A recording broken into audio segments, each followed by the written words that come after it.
और ईरान के ऊर्जा संयंत्र पर हमले पर बोले डोनाल्ड ट्रंप, साउथ पार्स पर हमले की कोई खबर नहीं। ट्रंप ने कहा गैस फील्ड पर हमले की जानकारी नहीं, इस हमले में कतर की कोई भूमिका नहीं है। इजराइल अब साउथ पार्स पर हमले नहीं करेगा। इजराइल ने गुस्से में हमला किया। ट्रंप ने चेतावनी दी कि इजराइल साउथ पार्स पर आगे और कोई हमले नहीं करेगा।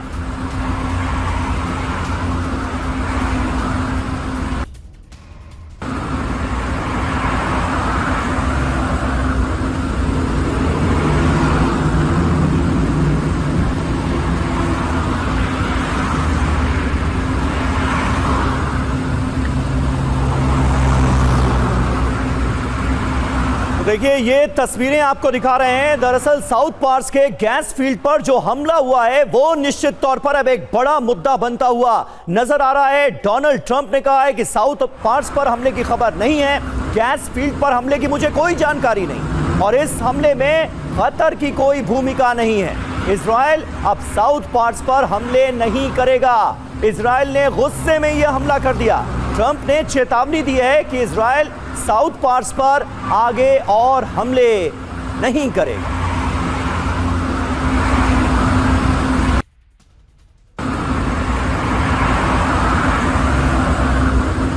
जिस तरह से दोनों तरफ से एनर्जी इंफ्रास्ट्रक्चर्स को, ऑयल फील्ड्स को, गैस फील्ड्स को निशाना बनाया जा रहा है, आने वाले वक्त में दुनिया के लिए एक बड़ा संकट खड़ा हो सकता है।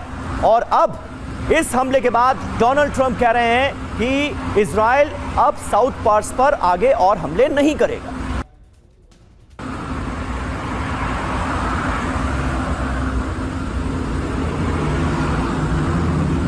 ये जो जानकारी आ रही है वो हम आपको बता दें। ऑयल कंपनी पर अटैक हुआ, ईरान ने अरामको पर भी हमला किया है। ओपी तिवारी सर, अब सवाल यहां पर यह है कि दोनों तरफ से जो मेन रिसोर्स है यहाँ का, यानी कि ऑयल, उस पर हमला किया जा रहा है। ईरान पे तो हो ही रहा है और साथ में जो गल्फ कंट्रीज हैं उनके ऑयल डिपोज हों या फिर टैंकर्स हों, उनको निशाना बनाया जा रहा है। क्या कोई पॉइंट ईरान खुद ऐसा ले आएगा कि ये देश भी सीधे सीधे ईरान के खिलाफ जंग में उतर जाएंगे? क्योंकि अब चेतावनी तो देने लगे हैं, बैठक में साफ साफ ईरान को आगाह कर दिया गया है। रवि देखिए, ईरान काफ़ी कैलकुलेटिव मूव कर रहा है। इसने टोटल पोस्चरिंग करके ऐसा नहीं किया कि उसने शुरुआत में कतार या सऊदी अरेबिया या बहरान के फील्ड को और उनका नुकसान करने की कोशिश करे, लेकिन एक ग्रेजुअल स्टेप कर रहा है। बेसिकली जहां हमें प्रतीत होता है कि उनका उद्देश्य यही है कि जिन देशों में अमेरिका ने बेसिस बनाए हैं, जहां से वो बिलियंस ऑफ डॉलर्स इकट्ठे करते हैं, उनको एक मैसेज दे कि भैया अपना काम रुको, अब ट्रंप साहब काम रुको, अब हमें तंग मत हो। तो इस तरीके से जब शुरुआत में भी नहीं हुआ तभी उसका प्रभाव बढ़ते जा रहा। अभी देखिए इसमें इवन इजराइल भी तबाह हो रहा। अभी जो आप दिखा रहे थे कि उस गैस फील्ड में जो कि मटेरियल सी में है, जितने रिसोर्सेज इन क्षेत्रों में, उन रिसोर्सेज को तबाही जब शुरू हो रही है तो वही तो मेन, जैसा अभी सोई साहब बता रहे थे, उनका मेन इनकम स्रोत वही है।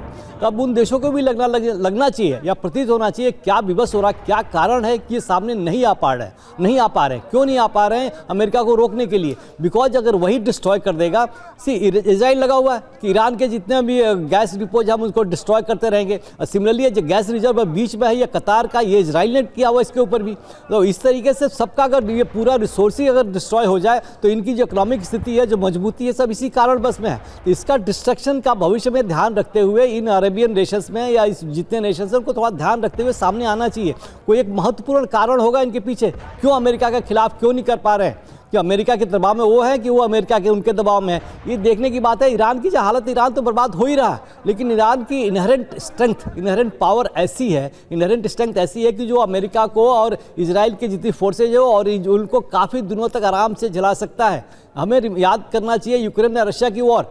यूक्रेन में जब भी वॉर होती है ना, नए नए इनोवेशंस आने लगते हैं, नई नई प्रगति, अपनी रिक्वायरमेंट के अनुसार नए नए डेवलपमेंट होता है, नए नए चीज़ें बनाते हैं। जिस तरीके से जेलेंस्की ने एंटी ड्रोन बनाया और कह रहा है यूएस को हेल्प करने के लिए तैयार बैठा हुआ है, इस तरीके से ईरान में भी चीज़ें चल रही है कि हमें गुरिल्ला वॉरफेयर करना है, अब इनको तबाह करना है। अगर अमेरिका ने सोल्जर्स उतारे तो उनको कैसे मारना है। बिल्कुल सही बात है सर, बिल्कुल सही बात है। और देखिए ये आग तो भड़कती हुई नजर आ रही है। अब ये ईरान के साउथ पार्स गैस फील्ड पर जो अटैक हुआ है, ये मामला बड़ा बनता हुआ नजर आ रहा है। अब अमेरिका तरीका सामने आया है। कहा गया है कि नहीं नहीं, कतर का इसमें कोई हाथ नहीं था, यह हमला तो इजराइल की तरफ से हुआ है, लेकिन इजराइल अब ऐसी गलती दोबारा नहीं करेगा। लेकिन अब इस हमले के बाद ईरान भड़का हुआ है और तमाम खाड़ी देशों के जो रिफाइनरीज हैं, जो ऑयल डिपोज हैं, उनको निशाना बनाता हुआ नजर आ रहा है। एनर्जी इंफ्रास्ट्रक्चर दुनिया का बर्बाद हो रहा है। रियाद में ईरान का विध्वंसक हमला हुआ है। गैस प्लांट पर ड्रोन से अटैक किया गया। गैस प्लांट में इसके बाद भीषण आग लग गई है। वो तस्वीरें आपको दिखाएंगे। ये देखिए, गैस प्लांट पर ड्रोन से अटैक होता है और उसके बाद भीषण आग लग जाती है। ये सऊदी अरब के रियाद की तस्वीरें हैं जहां पर ईरान का अटैक हुआ है। और सऊदी अरब पर ईरान का अटैक, जहां राजधानी रियाद पर बमबारी लगातार जारी है। सुसाइड ड्रोन और बैलिस्टिक मिसाइलें दागी गई। हमले के बाद आग की लपटें उठती दिखाई दी। तो सऊदी अरब राजधानी रियाद, वहां पर यह हमला हुआ है जिसकी तस्वीरें आप इस वक्त देख रहे हैं। सुसाइड ड्रोन और बैलिस्टिक मिसाइलों का इस्तेमाल किया गया है। सऊदी को भी टारगेट ईरान की तरफ से किया जा रहा है। ये देखिए कैसे रात के अंधेरे में इन ड्रोन्स और बैलिस्टिक मिसाइलों ने राजधानी रियाद को दहला दिया।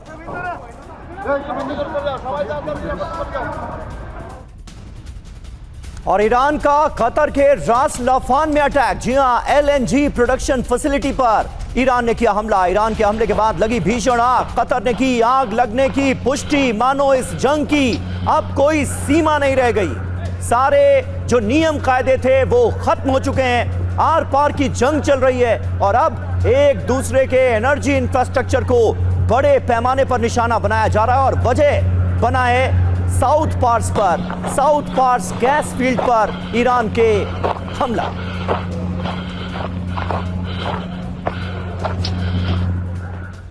और सऊदी सेना ने ईरानी ड्रोन को मार गिराया है। गैस फैसिलिटी पर हमले को किया नाकाम। पूरी क्षेत्र की गैस फैसिलिटी थी निशाना। सऊदी अरब रक्षा मंत्रालय ने जारी किया है बयान।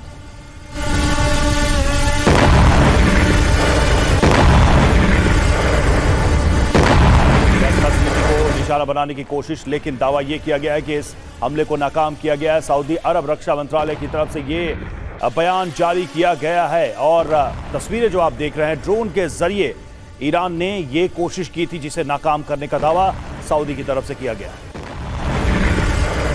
तो देखिए, ईरान का पलटवार अब एनर्जी वार। सबसे बड़ी बात क्या है कि हमले कैसे हो रहे हैं। ईरान ने कतर, सऊदी अरब और UAE को दी है धमकी। तेल और गैस के बुनियादी ढांचे पर हमला करेगा ईरान। ईरान ने एनर्जी सेक्टर पर हमले की सीधी चेतावनी दी है। कहां कहां हमले की धमकी दी है ये भी देखिए। सऊदी अरब की समरेफ रिफाइनरी पर अटैक की धमकी। UAE के अल हसन गैस फील्ड पर। सऊदी अरब के ही जुबैल का पेट्रोकेमिकल कॉम्प्लेक्स निशाने पर रहेगा। कतर की मुसाइद पेट्रोकेमिकल कॉम्प्लेक्स और मुसाइद होल्डिंग कंपनी को भी ईरान निशाना बना सकता है। कतर का रास लाफान रिफाइनरी भी ईरान के टारगेट पर रह सकता है। तो देखिए किस तरीके से एक एक करके जो ऑयल के ठिकाने हैं उन पर हमले की धमकी आई है। और South Pars gas field attack पर ट्रंप जो है वो भी डिफेंसिव नजर आ रहे हैं।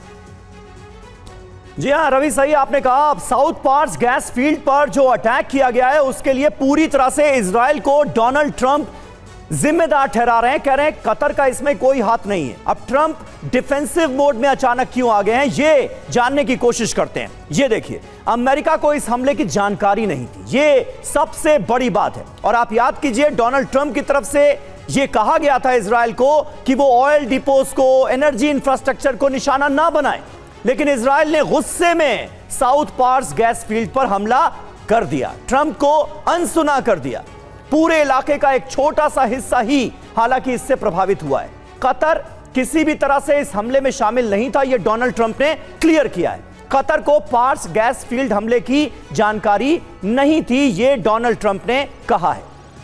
यानी कहीं ना कहीं डोनाल्ड ट्रंप कतर का बचाव करते हुए नजर आ रहे हैं। साउथ पार्स हमले से जुड़ी कोई भी जरूरी बात मुझे नहीं पता थी, यानी अमेरिका को इस हमले की खबर नहीं थी कि ऐसा हमला होने वाला है। अब ईरान को कतर पर हमले रोकने होंगे, यह कहा गया है।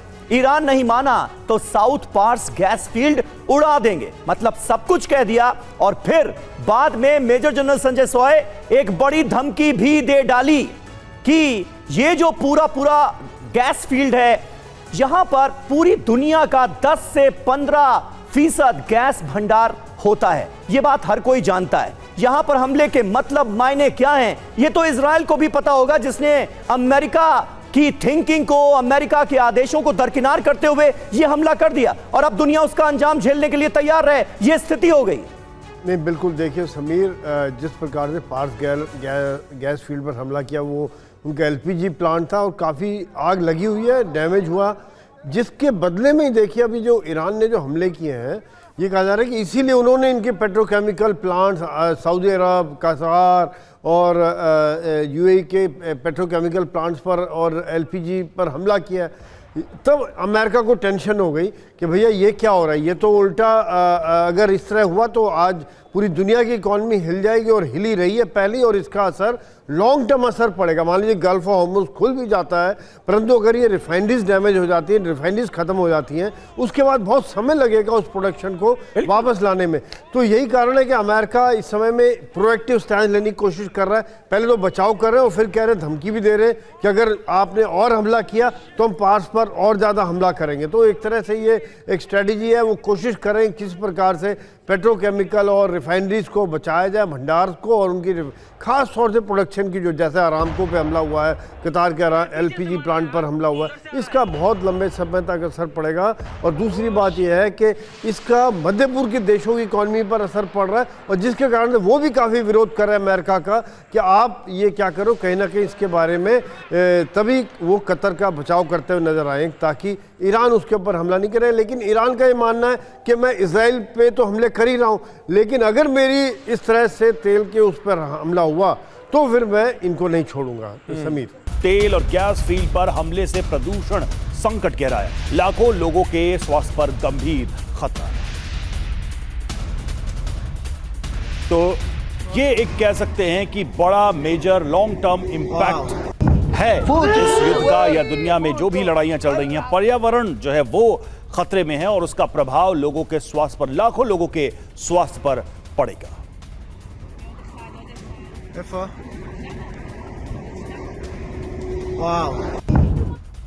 और देखिए, गल्फ कोऑपरेशन काउंसिल यानी जीसीसी ने ईरान के पार्स गैस फील्ड पर हमले की निंदा की है। जीसीसी के महासचिव जासिम मोहम्मद अल बुदैवी ने इसे अंतरराष्ट्रीय कानूनों का सीधे सीधे उल्लंघन बताया है। अंतरराष्ट्रीय समुदाय इन हमलों को तत्काल रोके, ये कहा है अल बुदैवी ने। यानी यहां पर थोड़े से समीकरण बदलते हुए नजर आ रहे हैं। खाड़ी देशों ने एक तरह से इजराइल का नाम लिए बगैर उसके हमले की निंदा की है। साउथ पार्स गैस फील्ड पर जो हमला किया गया है वो निश्चित तौर पर एक बड़ा मुद्दा बनता हुआ नजर आ रहा है। ये ईरान का गैस फील्ड है जहां दुनिया का 10 से 15% गैस भंडारण होता है। एलएनजी का ये गैस फील्ड है और उस पर इजराइल ने बड़ा हमला किया है। खाड़ी देशों ने भी इसकी निंदा की।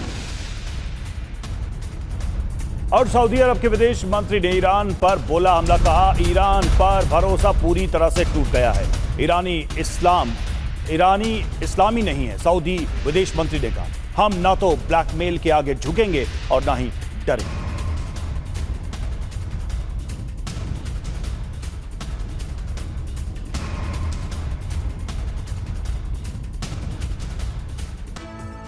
तो देखिए, साफ तौर पर सऊदी अरब की तरफ से कहा गया है कि ईरान इस्लामिक देश नहीं है। ये अपने आप में एक बहुत बड़ी बात है। सऊदी अरब ये बताने की कोशिश कर रहा है कि ईरान पर जो बचा कुचा भरोसा था वो भी उसने खो दिया इन हमलों के बाद।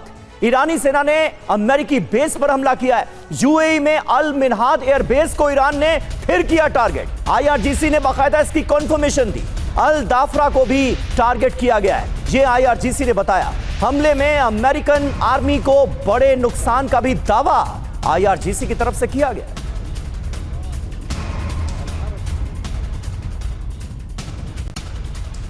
और ईरान के खिलाफ कतर का बड़ा एक्शन, ईरानी दूतावास के कई अधिकारियों को देश छोड़ने का आदेश। 24 घंटे के अंदर कतर छोड़ने का आदेश। ईरानी दूतावास के सैन्य अधिकारी वापस भेजे गए। सैन्य अधिकारियों को कतर ने सुरक्षा के लिए खतरा माना है।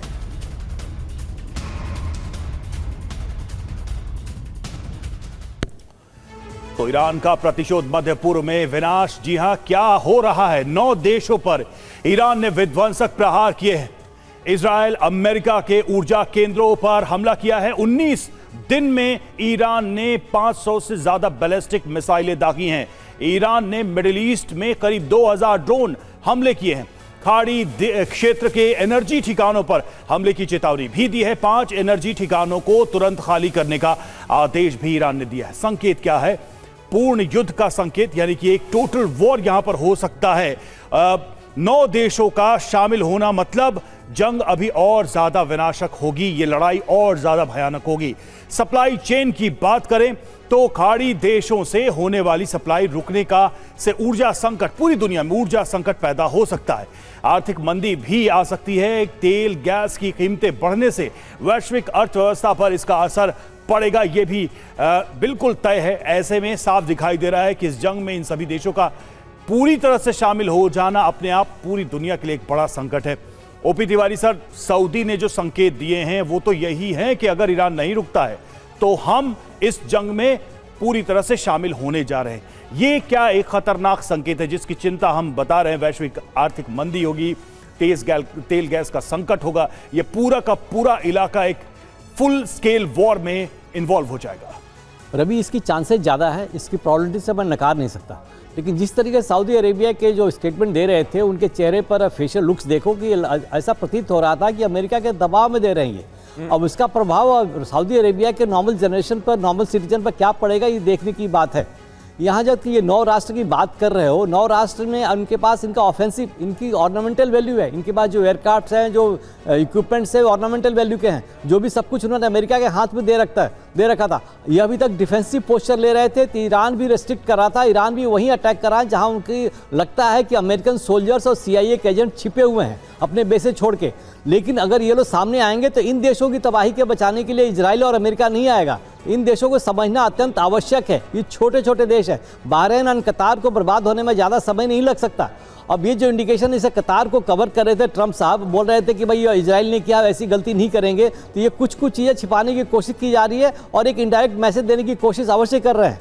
ये कर रहे हैं, लेकिन देखिए इनकी समझ होनी चाहिए। ये जो अरेबियन देश है और जो जितने में मिडिल ईस्ट में जो देश हैं जिनकी पूरी इकोनॉमी इसके ऊपर निर्भर करती है, उनकी अगर सब कुछ डिस्ट्रॉय हो जाए तो इनके पैसे कहाँ से आएंगे? अब इनकी जैसे टूरिज्म, तो सोई साहब बताया, टूरिज्म करीब करीब खत्म हो ही चुका है। इनका फॉरेन इन्वेस्टमेंट जो आ रहा था वो भी खत्म हो चुका है। तो इनको ये समझना पड़ेगा कि अमेरिका के हाथ में ये पपलू कब तक बने रहेंगे और अमेरिका अपने वहाँ से जब तक निकलता नहीं है तो इस देश में शांति नहीं होगी, नहीं पैदा होगी। और इसका मकसद, इसका उद्देश्य और इसका जो अर्थ क्या होगा, यहाँ के जो किंग है और सऊदी अरेबिया के हो, कतार को, बहरान को, इनको सबको भली भांति मालूम है कि अगर उनकी जनता रोड पर आ गई तो इनकी हालत क्या होगी। जिस तरीके से शाह को भागना पड़ा था, इसीलिए ये केयरफुल होते हुए ये ऑफेंसिव मेजर नहीं ले रहे ईरान के खिलाफ से, खाली उनको काउंटर कर रहे हैं।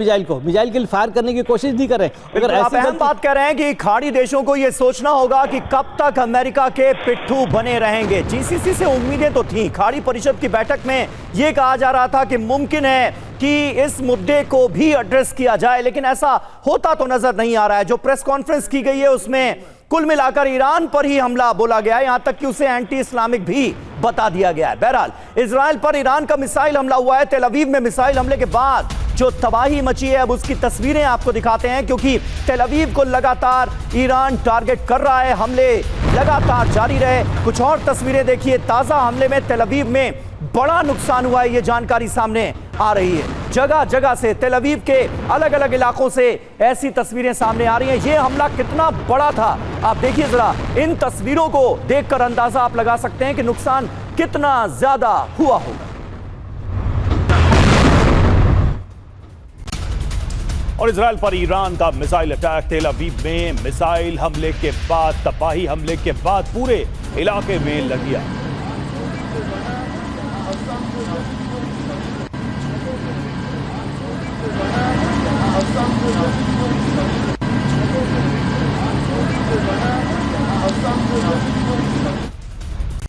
तेल अवीव पर हाइपरसोनिक मिसाइल से अटैक किया गया है, यह जानकारी मिल रही है। इजराइल पर ईरान के हमले ऐसा लग रहा है कि और तेज हो गए।